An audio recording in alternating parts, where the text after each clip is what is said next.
நீங்கள் பார்த்து கொண்டிருப்பது உங்கள் ஜாஷுவா டிவி. சகல ஜனங்களுக்கும் நற்செய்தி.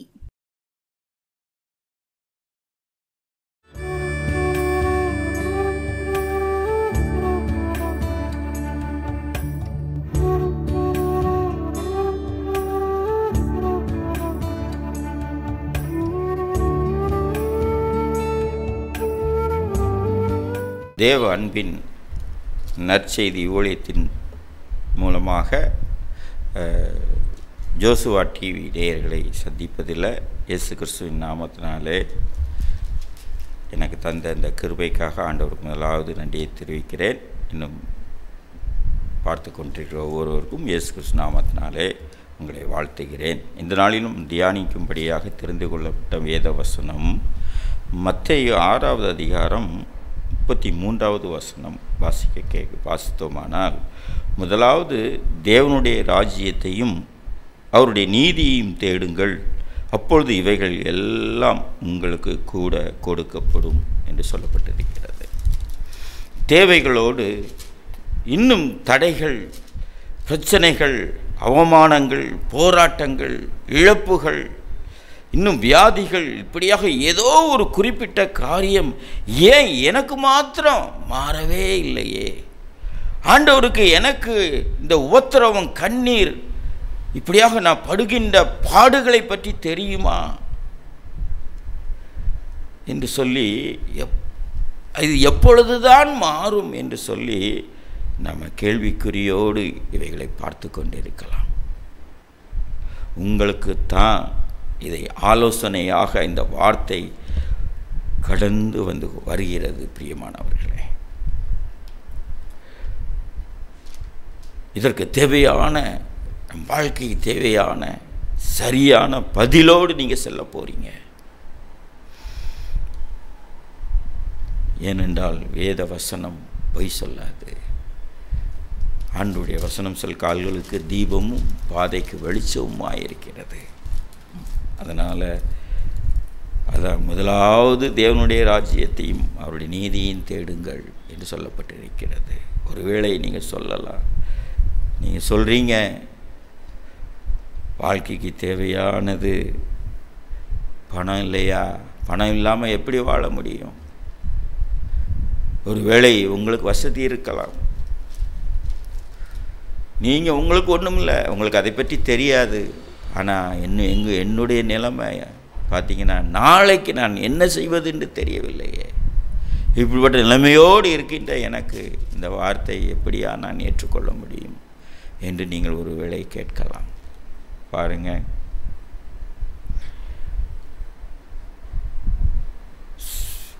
நான் பார்த்தோமானால் பாருங்கள், ஆகவே என்னுடைய சூழ்நிலைக்கு இது நடக்கவே நடக்காது, சாத்தியமே இல்லை என்று சொல்லி ஒரு வேளை நீங்கள் சொல்லலாம்.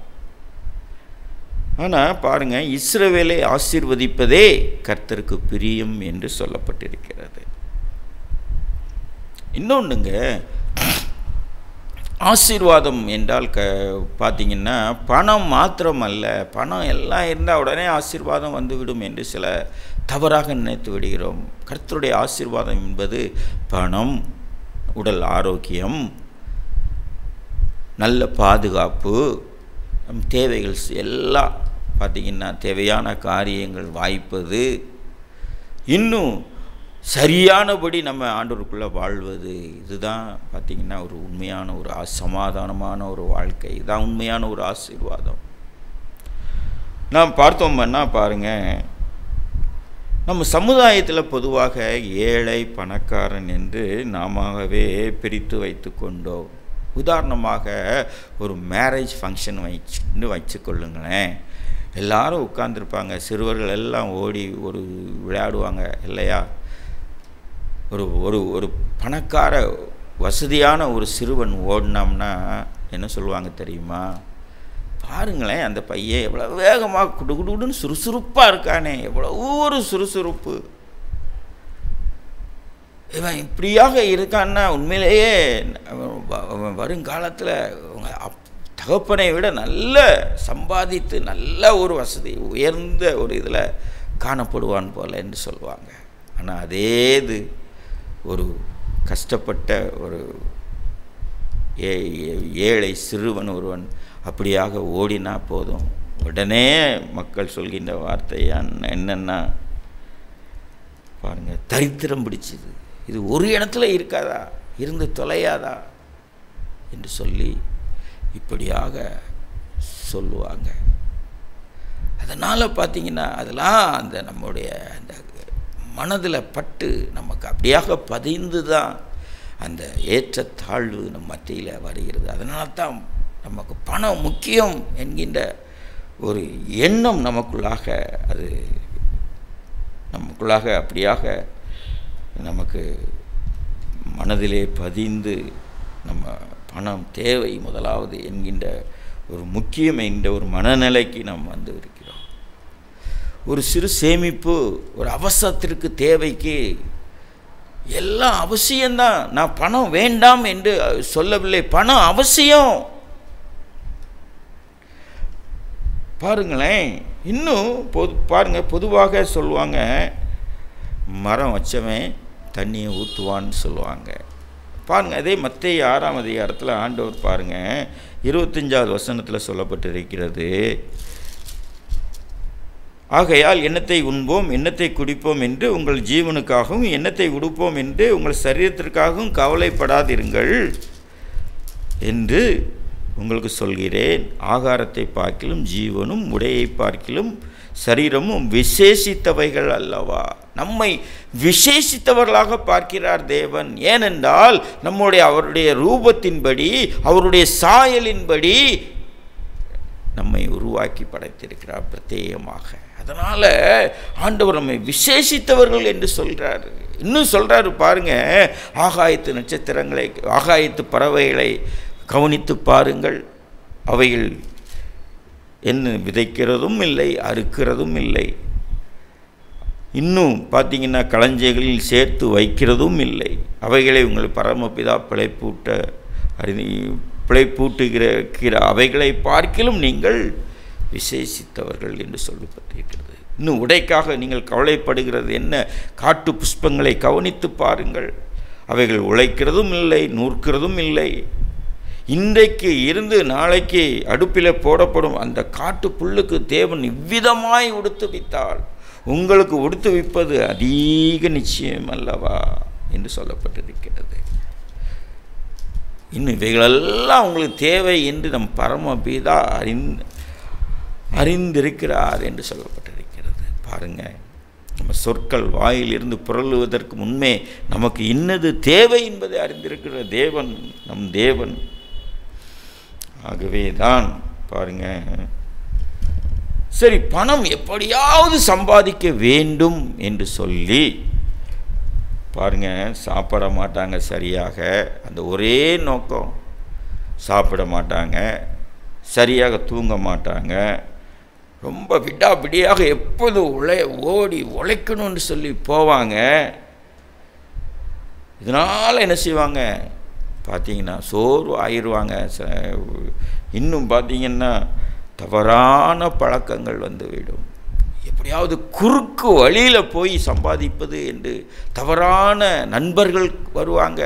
குறுக்கு வழியில் இப்படி பணம் சம்பாதிப்பது என்று நமக்கு சொல்லி கொடுப்பாங்க. இன்னும் தேவையில்லாத போதையை வழக்கத்திற்கு நம்ம வந்து விடுகிறோம்.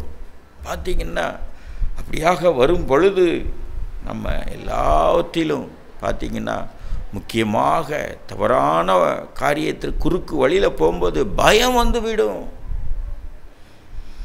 அப்படி இருக்கும்போது நம்ம நிம்மதியை இழந்து விடுகிறோம்.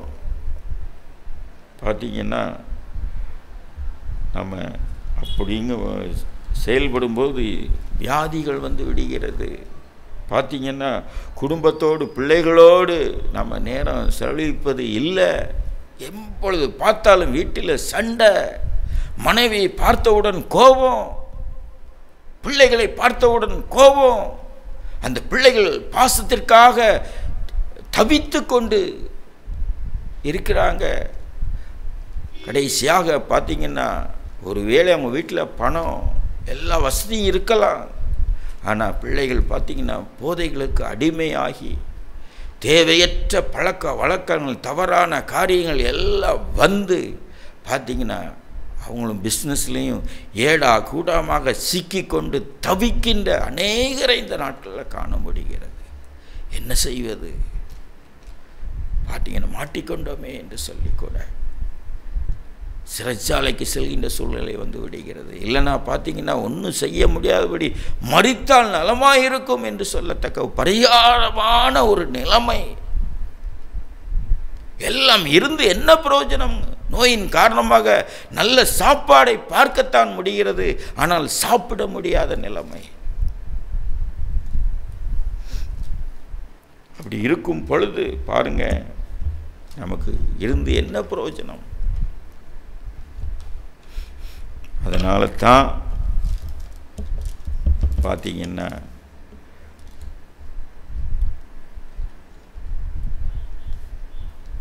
குடும்பத்தில் பிரச்சனைகள் என்று சொல்லி அநேக காரியங்களில் நமக்கு வந்து விடுகிறது. அதுதான் வேதம் நமக்கு எச்சரிக்கிறது.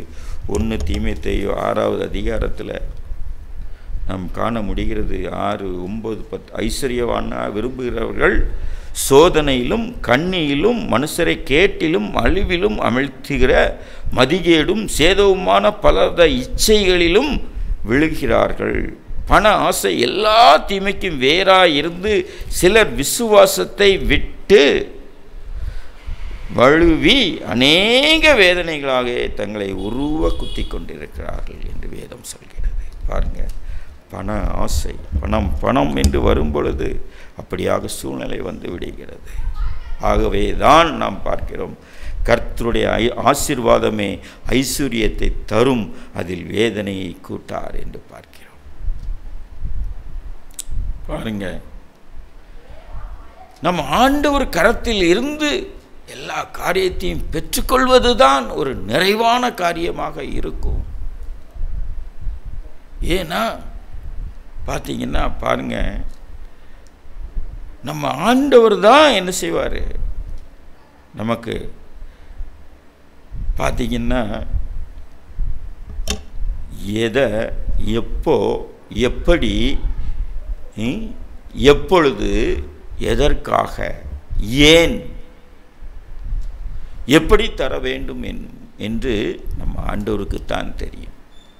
என்ன தர வேண்டும் என்பது ஆண்டவருக்கு தெரியும். அதை ஏற்றபடி ஏற்றவாறு நமக்கு ஆண்டவர் நமக்கு தரும் பொழுது, நம்ம ஆண்டவர் கரத்திலிருந்து பெறும் பொழுது அது ஏற்றபடி சரியானபடி நமக்கு பயன்படும். அதுதாங்க கர்த்தருடைய ஆசீர்வாதம். பாருங்க, அது நமக்கு பயனுள்ளதாக அமையும். இன்னும் பார்த்தீங்கன்னா பாருங்க, என்னுடைய நண்பர் ஒருவர் நல்ல வசதியானவர், தன்னுடைய ஒரே மகனை மெடிக்கல் காலேஜில் படிக்க வைத்தார். அவருக்கு பார்த்தீங்கன்னா ஒரே பையனுங்கிறதுல அவருக்கு கார் வாங்கி கொடுத்தார். படிக்கின்ற பார்த்தீங்கன்னா கார் இருந்த உடனே அவருக்கு நண்பர்கள் சேர்ந்து கொண்டாங்க. ஒரு நாள் ஞாயிற்றுக்கிழமையில் அவர்கள் என்ன செஞ்சாங்க, ஃப்ரெண்ட்ஸோடு போய் மதுபானம் அருந்தினாங்க. அருந்து விட்டு வண்டியை ஓட்டிக்கொண்டு வரும் பொழுது ஒரு வயதானவர் உள்ளே வந்து ஆக்சிடெண்ட் ஆனது, தூக்கி எறியப்பட்டார். ஆனால் நண்பர்கள் எல்லாரும் நம் மது அறிந்திருக்கிறோம், பிடிபட்டால் மாட்டிக்கொள்வோம், அதனால் நிறுத்த வேண்டாம், வேகமாக சென்று விடுவோம் என்று சொல்லி அவர்கள் வேகமாக போகிறாங்க. வேகமாக சென்று கொண்டு இருக்கும் பொழுது இந்த பக்கம் ஒரு கண்டெய்னர், அதை ஓவர்லேக் பண்ணும்போது அங்கிருந்து ஒரு வண்டி வந்து பார்த்திங்கன்னா ஒரு கண்டெய்னர் வந்து அவங்களை அந்த இடத்துல அப்படியாக இடையில் வைத்து க்ரஷ் பண்ணி அப்படியாக அந்த இடத்திலே தன் ஒரே மகன் மரித்து போனார். ஏன்னா அவருக்கு அந்த நேரத்தில் கார் வாங்கி கொடுப்பது என்பது அது மிகப்பெரிய ஒரு தவறு. அதனால தான் ஒரு உயிரே பறிபோகும் கொண்ட நிலைமை வந்தது. அதான் ஆண்டவர் கொடுத்தார் என்றால் எந்த நேரத்தில் நமக்கு கொடுக்கணும், எதை கொடுக்கணும், எப்படி கொடுக்கணும்,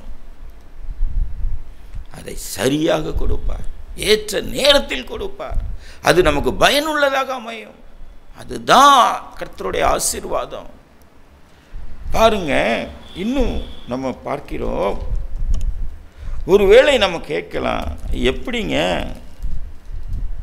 கொடுக்கிற தேவன் ஒருவேளை கூரையை பித்து கொண்டு கொடுத்து விடுவாரா என்று சொல்லி. பாருங்களேன், நம்ம வேதத்தில் பார்க்கிறோம். தாவீது எப்பொழுதும் கர்த்தரை எனக்கு முன்பாக வைத்திருக்கிறேன் என்று சொன்ன தாவீது சொல்கிறார், உன் வழியை கர்த்தருக்கு ஒப்புவித்து அவர் மேல் நம்பிக்கையாயிரு, அவரே காரியத்தை வாய்க்க பண்ணுவார் என்று. பாருங்க, நாம் என்ன செய்ய வேண்டுமாம்? வழியை கர்த்தருக்கு ஒப்புவிக்க வேண்டும், அவர் மேல் நம்பிக்கையாக இருக்க வேண்டும்.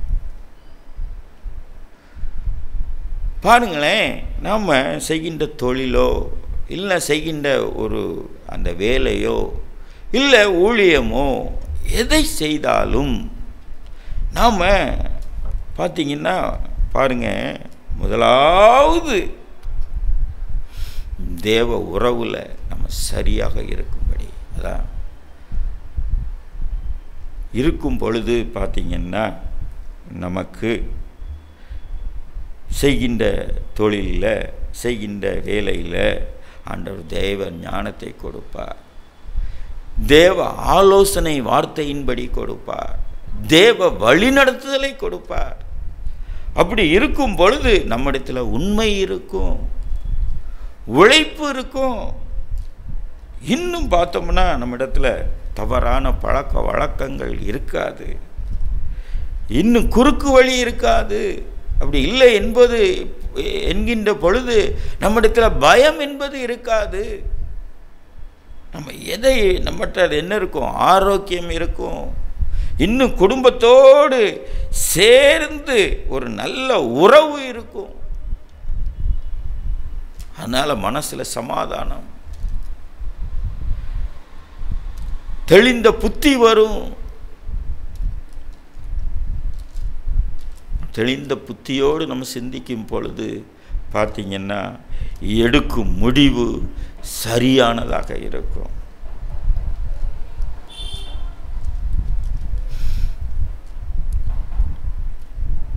அப்படி இருக்கும் பொழுது ஏற்ற வருமானம் இருக்கும், ஆண்டவர் மீதி எடுக்க செய்வார். அதுதாங்க ஆசீர்வாதம், அதுதான் உண்மையான ஒரு சமாதானம். குடும்பத்தோடு எல்லாரோடு சேர்ந்து நம்ம சந்நிதியும் விருத்தி அடையத்தக்க எல்லாம் அமையுங்க. இதுதான் பார்த்திங்கன்னா நமக்கு முதலாவது தேவனுடைய ராஜ்யத்தையும் அவருடைய நீதியில் தேட வேண்டும். எல்லாவற்றையும் ஆண்டவர் கூட கொடுக்கிறார். பாருங்க, நம்ம சங்கீத புஸ்தகம் முதலாவது அதிகாரத்தில் முதல் 3 வசனங்களை நம்ம பார்த்தோமானால், துன்மார்க்கருடைய ஆலோசனையில் நடவாமலும் பாவிகளின் வழியில் நில்லாமலும் பரியாசக்காரர் உட்காரும் இடத்தில் உட்காராமலும் இரவும் பகலும் வேதத்தில் தியானமாயிருந்து கர்த்தருடைய வேதத்தில் பிரியமாயிருந்து இரவுகளும் அவருடைய வேதத்தில் தியானிக்கிற மனுஷன் பாக்கியவான். அவன் எப்படி இருக்கிறான்? நீர்க்காலின் ஓரத்தில் நடப்பட்டு தன் காலத்தில் தன் கனியை தந்து இலையுதிராதிருக்கிற மரத்தை போல் இருப்பான். அவன் செய்வதெல்லாம் வாய்க்கும். நம் செய்வதெல்லாம் வாய்க்குங்க. வேதத்தில் இரவும் பகலும் தியானமாக இருக்கணும். ஆண்டவர் சொல்வார், பரிசுத்த ஆவியானவர் நம்மோடு இருப்பார், அவர் வழி நடத்துவார்.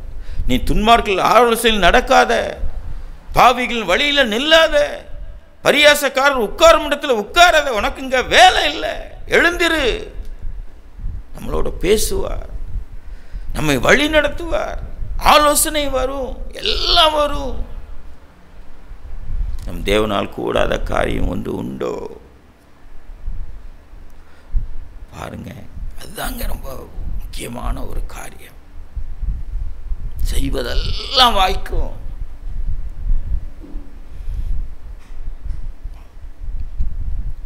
அதனால தான் நம்ம நமக்கு பிரச்சனையே என்னன்னா, எதை முதலாவது வைப்பது? அதில் தாங்க பிரச்சனை. நமக்கு தேவனோடு சார்ந்து வாழ்வது ஒரு அவசியமான ஒரு காரியம். நமக்கு சேர்ந்து வாழ்வது என்பது ஒரு அத்தியாவசியமான காரியம். நாம் எதை முன்வைக்கிறோம்? அத்தியாவசியம் முன்பாக வைப்ப வேண்டுமா? அவசியத்தை, பணம் என்கிற அவசியத்தை முன்வைப்பதா? அதான் கூட எல்லாம் கொடுக்கப்பட்டு விடும் என்று தேவ வார்த்தை சொல்கிறது. அதனால் தேவனை முன்வைத்து வாழும் பொழுது முதலாவது தேவனுடைய ராஜ்யத்தையும் அவருடைய நீதியையும் தேடுங்கள், அப்பொழுது எல்லாம் கூட கொடுக்கப்படும். அதான் வேதவசனம் சொல்லப்பட்டு இருக்கிறது. செய்வதெல்லாம் வாய்க்கும். அதுதாங்க அத்தியாவசியம். அத்தியாவசியமான ஆண்டவரை நம்ம முன்வைத்து வாழும் பொழுது, தேவ உறவில் சரியாக இருக்கும் பொழுது, நமக்குரிய காரியங்களை எல்லாம் ஆண்டவர் வாய்க்க செய்ய வல்லவராயிருக்கிறார். அதனால தான் நம்ம பார்த்தீங்கன்னா இந்த காரியத்தில் எதை தேர்ந்தெடுப்பது நம் கையில் தான் இருக்கிறது. பாருங்கள், இன்னும் பார்த்தீங்கன்னா கர்த்தரையும் நம்புவது எளிது, ஆனால் கர்த்தரையே நம்புவது ஒரு கடினமான காரியம்.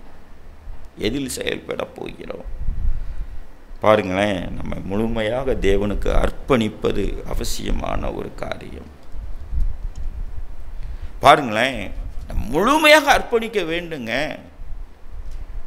அது எப்படி பார்த்தீங்கன்னா, நம்ம அர்ப்பணிப்புலாம் ஒரு சிறு கதையை சொல்லி முடிக்க விரும்புகிறேன். பாருங்களேன், ஒரு கிராமத்தில் ஒருத்தர் கிளாக் வைத்திருந்தார், வாங்கியிருந்தார். அவருக்கு அந்த ஊரில் உள்ளவங்க எல்லாருமே வேலைக்கு செல்கிறவங்க, மற்ற விவசாயம் செல்கிறவங்க, ஸ்கூலுக்கு செல்கிறவங்க எல்லாரும் அவற்றில் வந்து மணியை கேட்பாங்க. ஓடி போய் சொல்லுவார், அந்த பெரியவர் சின்ன முள் எதில் நிற்கி பெரிய முள் எதில் நிற்கின்னு சொல்லி மணியை பார்த்து சொல்லுவார். ஒரு நாள் கடிகாரம் திடீரென்று நின்று விட்டது. உடனே அவர் செய்த காரியம் என்னென்னா, அந்த சின்ன முள்ளையும் அந்த பெரிய முள்ளையும் மட்டும் எடுத்து டவுனுக்கு சென்று அதை ரிப்பேர் பார்க்கும்படியாக கொடுத்தார். போன உடனே கடைக்காரர் கேட்டார், இதை எதுக்கு கொண்டு வந்தீங்க? இதை வைத்து என்ன செய்ய முடியும் என்று சொல்லி. ஆனால் அவர் என்ன சொன்னார், நான் கிராமத்தானோடனே என்னை ஏமாற்றன்னு நினைக்காதீங்க, நான் ஏமாற மாட்டேன், உங்களை விட்டால் இன்னொரு கடைக்கு போகிறேன்னு சொல்லி போகிறாரு. அங்கேயும் அதையே சொல்கிறாங்க. இன்னொரு கடைக்கு போகிறார், அங்கேயும் அதே பதில் வருகிறது. திரும்ப என்ன செய்கிறார், வீட்டிற்கு சென்று அந்த கடிகாரத்தை எடுத்து கொண்டு வந்து கொடுக்கிறார். அவர் அதை எல்லாவற்றையும் சரி செய்து அவரிடத்தில் கொண்டு கொடுக்கிறார். அது திரும்பமாக மீண்டுமாக ஓட ஆரம்பிக்கிறது. நாமும் அப்படித்தாங்க. இந்த கதையை மறந்து விட வேண்டாம். அந்த பெரியவர் செய்தது சரியா தவறா? அந்த 2 முள்ளை பார்த்துத்தானே அதை நம்ம மணி இத்தனை என்று கிளாக்கை பார்த்து சொல்கிறோம். அப்படி என்பது அது இதில் தானே ஏதோ ஒரு இது இருக்கிறது, ரிப்பேர் இருக்கிறது என்று அவர் நினைத்தது சரிதான். அதை போலத்தான் நாமும் அப்படியாக நினைத்து கொண்டு நாம் சில காரியங்களை மாத்திரம் ஆண்டவரத்தில் அர்ப்பணிக்கிறோம். ஆனால் ஆண்டவர் எதிர்பார்க்கிறது, மகனே உன் இருதயத்தை எனக்கு தா, நான் அதில் வாசம் பண்ண வேண்டும். அந்த கிளாக்கை போல நம்ம முழுமையாக ஆண்டவரத்தில் நம்மை அர்ப்பணிக்கும் பொழுது, ஆண்டவர் இதோ வாசப்படியில் நின்று கதவை தட்டுகிறேன், ஒருவன் என் சத்தத்தை கேட்டு கதவை திறந்தால் நான் அவனோடு வாசம் பண்ணுவேன், அவனும் என்னோடு வாசம் பண்ணுவான் என்று சொல்லப்பட்டிருக்கிறது. பாருங்கள், அந்த கிளாக்கை போல முழுமையாக நம்ம இருதயத்தை ஆண்டவரத்தில் அர்ப்பணித்து விட்டார், அவர் வந்து நம்மில் இயங்க ஆரம்பித்து விடுவார். அந்த கிளாக்கை போல நம்மில் இயங்க ஆரம்பிக்கும் பொழுது ஆண்டவர் ஒவ்வொரு காரியத்தையும் குறித்து நமக்கு கற்றுக் கொடுப்பார், நம்மை சரியானபடி உகந்ததாக இயக்குவார். ஏன்னா இந்த உலகத்தில் நமக்கு என்ன நடக்க போகிறது என்பதை ஆண்டவர் அறிந்திருக்கிறார். அவருக்கு ஏற்றபடி அவர் சித்தத்திற்கு நம்மை பயன்படுத்தத்தக்க நம்மை சரியாக பயன்படுத்தி நம்ம அர்ப்பணிக்கும் பொழுது நமக்குள் இயங்க ஆரம்பித்து விடுகிறார். இந்த கதையை மறந்து விடாதீங்க. அதை போல தான் நம்ம ஒப்பு கொடுத்து கொண்டிருக்கிறோம். முழுமையாக தாழ்த்தி அர்ப்பணிக்கலாம்.